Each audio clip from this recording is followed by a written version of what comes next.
दूंगा सेवानिवृत्त डिप्लोमा उत्तर प्रदेश राष्ट्रीय सिविल पेंशनर परिषद के अध्यक्ष आदरणीय हरिनारायण पांडे जी को आवाज दूंगा कि अब आगे की रणनीति के बारे में अपने विचार को यहाँ हम लोगों को व्यक्त करें। आदरणीय पांडे जी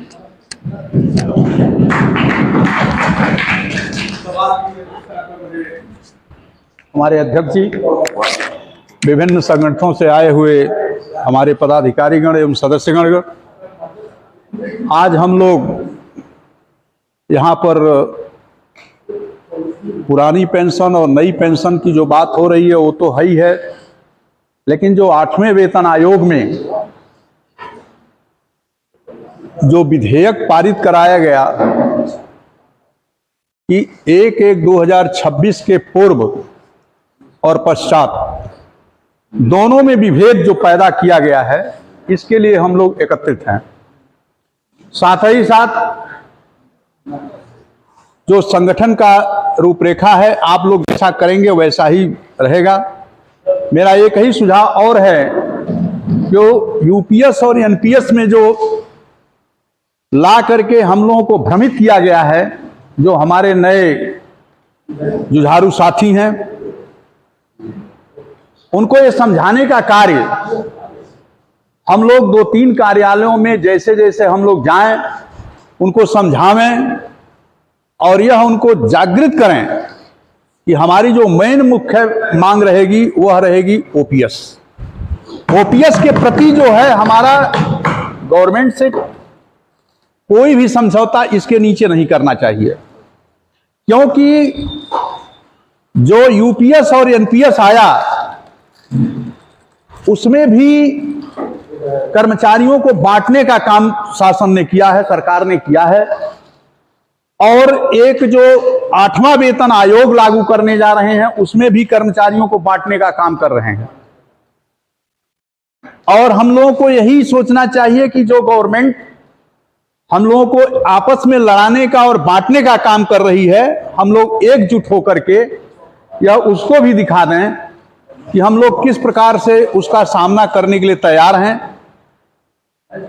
और इस मंच के द्वारा जो भी आप लोग एक यूनियन का गठन करेंगे, हम राजकीय पेंशनर एसोसिएशन की तरफ से आपको आश्वस्त करते हैं कि हम लोग भी जो है उस में बढ़ चढ़ करके सहभागीदारी करेंगे। और हमारे यूनियन का कोई भी पदाधिकारी या कोई भी सदस्य पदलोलुप नहीं रहेगा, बल्कि इससे कंधे से कंधा मिला करके चलेगा। और आप लोगों की जैसी युक्ति होगी उस रूपरेखा को हम लोगों को अवगत कराइएगा। हम इसका आप लोगों का समर्थन करते हैं। इन्हीं बातों के साथ हम अपनी वाणी को विराम करते हैं। जय हिंद, जय भारत। धन्यवाद पांडे जी। अब मैं आवाज दूंगा उत्तर प्रदेश संयुक्त परिषद के अध्यक्ष एवं राजकीय पेंशनर प्रकोष्ठ के संयोजक हमारे बड़े भाई रुपेश श्रीवास्तव जी से, कि वो अपनी ओजस्वी बातों से हम लोगों को लाभान्वित करें और आगे की हम लोग इस समस्या से कैसे किस प्रकार लड़े, इस पर विशेष प्रकार डालने का कार्य करें। आदरणीय रुपेश श्रीवास्तव आज की इस क्रांतिकारी बैठक की अध्यक्षता कर रहे हैं माननीय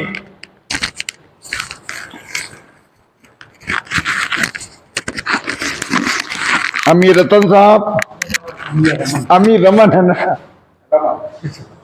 बड़ा दिन के बाद अमीर रमन सुने हैं।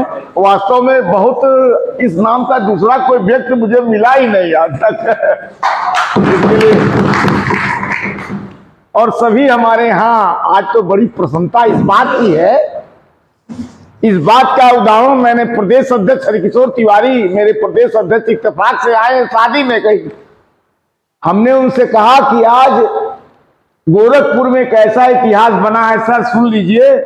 यही आगे दिल्ली में, लखनऊ में जरूरत है कि 4 हम लोग पेंशनर संगठन डिफरेंट गुट के हैं। डिफरेंट मतलब है काम करते हैं। अब आज चारों लोग हम लोग यहाँ पर सम्मिलित हो गए, ये सबसे अच्छी बात है। और मेरी प्रबल इच्छा है, दिल से मैं बात बोल रहा हूं, हृदय से बोल रहा हूं, पहला मसला 22 का है। उस 22 के ऐतिहासिक धरने को इतना बुलंदी पर बनाइए कि गोरखपुर का इतिहास नंबर 1 आ रहा भैया, ये हम चाहिए, मतलब नंबर 1 आएगा। हम लोग प्रयास करेंगे, मेहनत करेंगे, सभी साथी ऊर्जावान है। नरसिंह भैया हम लोग को गुरुल्ला युद्ध के समय, हड़ताल के समय 86 की हड़ताल में सब सिखाए हैं।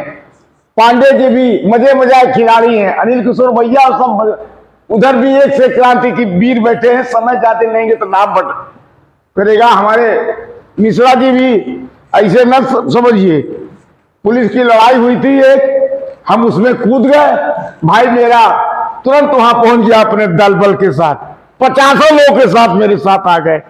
हाँ, अपन निदेशक एडीजी के वहां एक पुलिस के मामले में मैं चला गया, कर्मचारी जान के उसको सब पीटे भी और बड़ा बड़ा उसके साथ अत्याचार हुआ।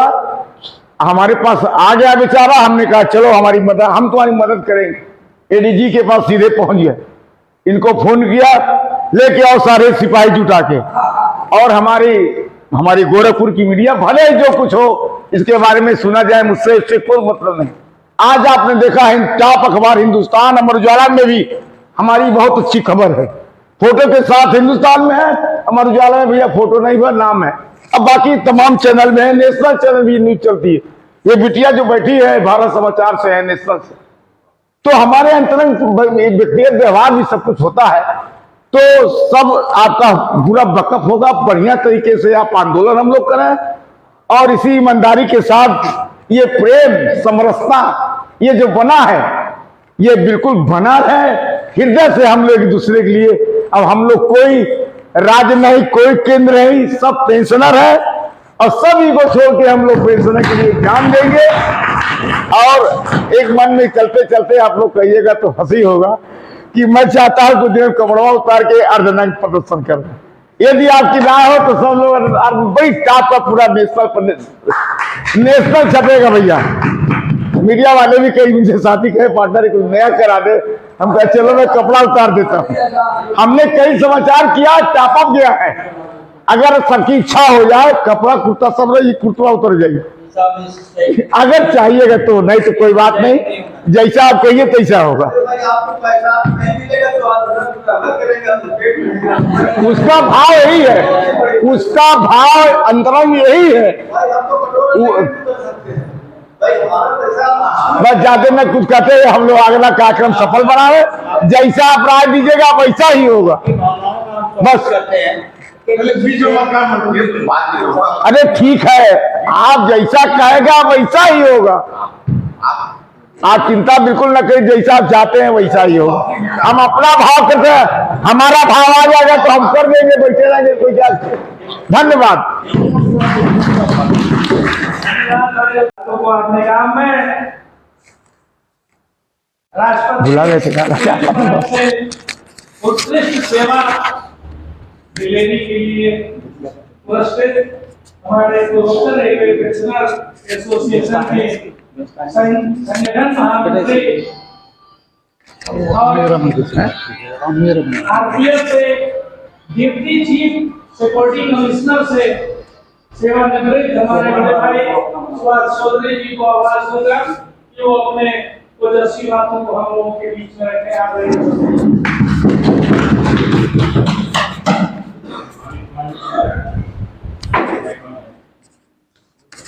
बहुत आभार संचालक महोदय। बोलना तो आता नहीं मुझे, हम लोग तो फोर्स में रहे लेकिन ये सही है कि जिस विधा के लिए आज हम लोग यहाँ इकट्ठे हुए हैं, आज ये सभागार इस बात का सबूत, गवाही और ऐतिहासिक साक्ष्य बनेगा कि इतने लोगों को गोरखपुर के विभिन्न प्रकार संस्थाओं से ला करके यहाँ पे इकट्ठे हुए और अपने अपनी बातों को यहाँ पे किए। इसके लिए इस सभागार के लिए भी आप लोग एक अच्छी तालियां या मेज थपथपा करके स्वागत करें। तो मैं कहना चाह रहा था कि ठहरी हुई नदियों में भंवर देख रहा था, ठहरी हुई नदियों में भंवर देख रहा हूँ, और गुजरे हुए तूफान का कहर देख रहा हूँ। ठहरी हुई नदियों में भंवर देख रहा हूँ, गुजरे हुए और मैं बर्फ में जलता हुआ घर देख रहा हूँ।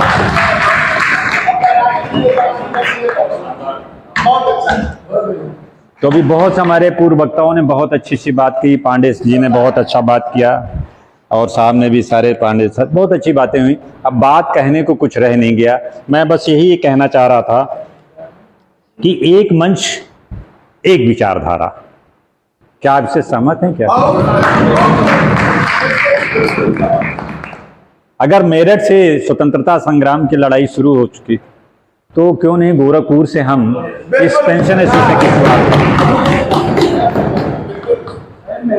और मेज नहीं टूटेगा, मेज नहीं टूटेगा, आप थपथपाइए, बहुत मजबूत बनाया गया है। ये बहुत बड़ा सभागार हमारा है, हम ये रमन जी के निर्देशन में ये सब बना हुआ, कोई बात नहीं है।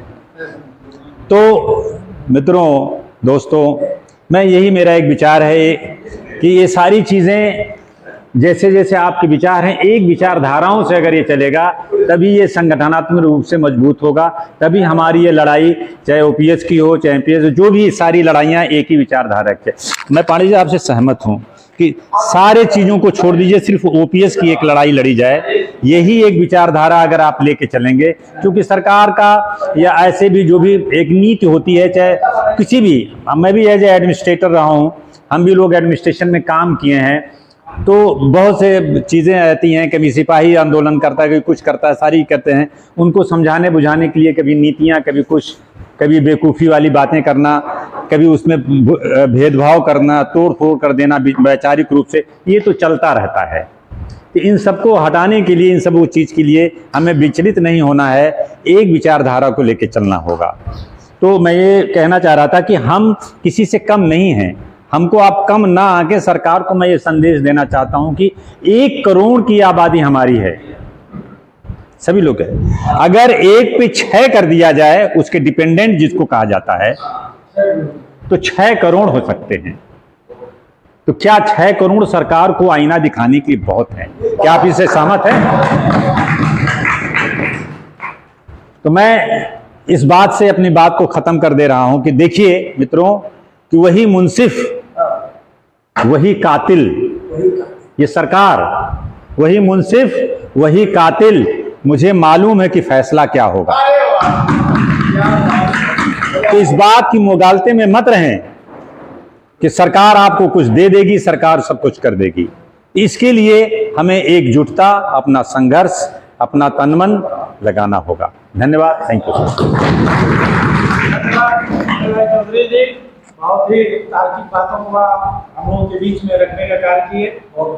अब मैं उत्तर प्रदेश राजकीय सिविल पेंशनर्स परिषद के महामंत्री आदरणीय बीबी पाठक जी को आवाज दूंगा कि वो अपनी बातों को संक्षिप्त रूप से रखें, क्योंकि समय थोड़ा बढ़ रहा है, इसलिए सुनना चाहता हूँ, क्योंकि अभी काफी लोग बोलने के लिए आदरणीय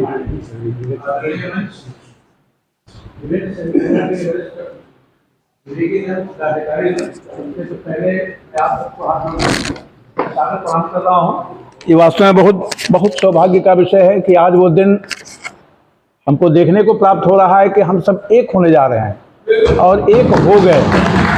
और सही बताऊं, अब हमारा संगठन एक होगा, जिसमें एक शब्द आपने बहुत बढ़िया कहा, हम पेंशनर हैं।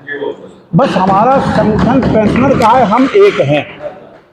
और विभिन्न बिंदुओं पर बातें हो चुकी हैं, मैं अपनी बात को ज़्यादा लंबा नहीं कहूँगा, क्योंकि मैं तो हमको अपने कार्य को सफल होने के लिए उस अदृश्य शक्ति का भी आवाहन करना पड़ेगा, इसलिए कि हम सनातन धर्म के मतावलंबी हैं। सनातन संस्कृति हमारे अंदर कूट कूट के भरी है, तो हमको उस अदृश्य शक्ति को भी लेना पड़ेगा। तो मेरे मन में भाव आया कि क्यों ना उस बिंदु को ही लेकर के आपके सामने चलूं। श्री हनुमान जी, वो सुंदरकांड का मैं थोड़ा सा एक लाइन बताना चाहूंगा, जिसमें श्री हनुमान जी भक्ति की खोज में निकल पड़े। आज हम भी किसी खोज में जा रहे हैं और हमारे सामने लंकाधिपति रावण है।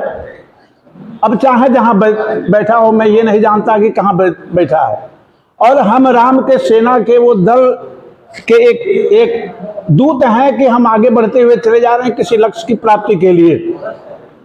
श्री हनुमान जी ने साम दाम दंड भेद ये चारों नीतियों का प्रयोग किया था।